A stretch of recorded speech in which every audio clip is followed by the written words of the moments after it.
அனைவருக்கும் வணக்கம். உங்களில் ஒருவர் K.V.kuppam. நாம் இந்த வீடியோவில் என்ன பார்க்க போகிறோம்னா, எமிஸ் வெப்சைட் வந்து கூகுள்லேயும் குரோம்லேயும் ஓப்பன் ஆகலை அப்படின்றது பல பேரோட கருத்தாக இருக்குது. பல பேர் வந்து கமெண்ட்லேயும் கேட்டிருக்காங்க. அதற்கான விளக்கம் தான் இது. எமிஸ் வெப்சைட்டு கூகுளில் குரோமில் ஓப்பன் ஆகலை அப்படின்னு சொல்கிறவங்களுக்கு இந்த வீடியோவை ஸ்கிப் பண்ணாமல் கடைசி வரைக்கும் பாருங்கள்.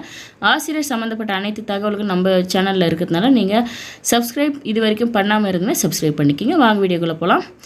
இப்போது கூகுள் ஓப்பன் பண்ணிக்கிங்க. இது அஸ்க் எனிதிங்னு இருக்குது இல்லைங்களா, அதில் வந்து நீங்கள் சர்ச் பாரில் எமிஸ்ன்னு நீங்கள் கொடுத்தீங்கன்னா ஓப்பன்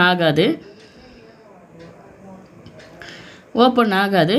ஸோ வந்து ரைட் கார்னரில் என்னுடைய லோகோ இருக்குது இல்லைங்களா, அது போல் உங்களுக்கும் இருக்கும். அது கிளிக் பண்ணிங்கன்னா ஃபஸ்ட்டு ஆப்ஷன் நியூ க்ரோம் இன்காக்னிட் டேப்னு இருக்குது இல்லைங்களா, அதை வந்து கிளிக் பண்ணிவிட்டு அதில் வரக்கூடிய சர்ச் ஆர் டைப் வெப்சைட்டில் நீங்கள் வந்து எமிஸ்ன்றதை டைப் பண்ணுங்கள்.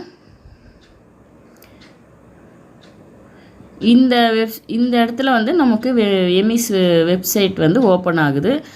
இதில் வந்து உங்கள் பள்ளியோட பாருங்கள் ஓப்பன் ஆகிடுச்சு. இப்போ பள்ளியோட யூடைஸ் நம்பர் கொடுத்து நம்ம லாகின் பண்ணிவிட்டு ஆஸ் யூஷுவலாக வந்து நம்ம எமிஸ் வெப் போர்ட்டில் நம்ம பயன்படுத்திக்கலாம். அடுத்து நம்ம க்ரோம் ப்ரௌசரில் எப்படி எமிஸை வந்து ஓப்பன் பண்ணுறதுன்னு பார்க்கலாம். இப்போ க்ரோம் ப்ரௌசர் ஓப்பன் பண்ணிக்கிங்க. இதில் ரைட் சைட் கார்னரில் இருக்கக்கூடிய இதில் ஹிஸ்ட்ரியே கிளிக் பண்ணிவிடுங்க. கிளிக் பண்ணிட்டிங்கன்னா மேலே கிளியர் ப்ரௌசிங் டேட்டான்றது வரும். அதையும் கிளிக் பண்ணிவிட்டு இங்கே எல்லாமே டிக் மார்க் கொடுத்துருங்க. டிக் மார்க் கொடுத்துட்டு பிறகு பார்த்தீங்கன்னாக்கா இந்த இடத்துல டைம் ரேஞ்ச் வரும். இந்த டைம் ரேஞ்சை கிளிக் பண்ணுங்கள். இதில் ஆல் டைம்ன்றதை கொடுத்துட்டு கீழே கிளியர் டேட்டான்றதை கொடுத்துட்டிங்கன்னா அந்த ஹிஸ்ட்ரியில் வந்து ஃபில் ஆகிருக்கிற எல்லாமே வந்து நம்மளுக்கு கிளியர் ஆகிடும். பாருங்கள் கிளியர் ப்ரௌசிங் டேட்டான்னு ஆகிடுச்சு. ஸோ வந்து இந்த இடத்துல எம்டி ஆகிடுச்சு.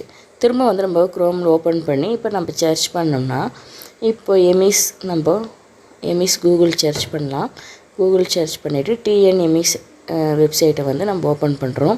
ஓப்பன் பண்ணிங்கன்னா இப்போ பாருங்கள் இப்போ ஓப்பன் ஆகும்.